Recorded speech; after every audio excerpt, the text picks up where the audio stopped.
unaweza ukawa unapitia gumu ambalo linakufanya unakosa morali na hamasa ya kuendelea mbele. Lakini usiruhusu gumu lolote unalopitia liwe kikwazo cha wewe kushindwa kufika katika hatima malengo yako.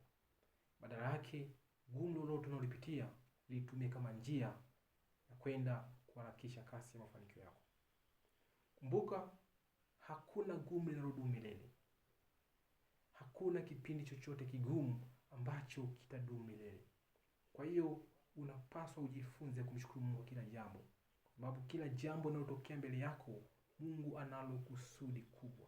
Kila tatizo unaloliona mbele yako Mungu analo kusudi kubwa. Kila changamoto unayoiona mbele yako Mungu analo kusudi kubwa. Kwa hiyo unapaswa kumshukuru Mungu kwa kila jambo. Kwa hiyo leo unaweza kuwa unapitia changamoto mbalimbali, jua kwamba Mungu anataka ujifunze jambo fulani kupitia changamoto unayoipitia. Leo unapokuwa unapitia tatizo lolote, Mungu anataka kuepusha na watu wasio sahihi kwenye maisha yako. Kwa hiyo unapaswa ujifunze kumshukuru Mungu kwa kila jambo, bila kujali umepitia gumu la kufukuzwa kazi, bila kujali umepitia gumu la kushushwa cheo. Unapaswa ujifunze kumshukuru Mungu kwa kila jambo, sababu kila unachokiona mbele yako Mungu analo kusudi kubwa.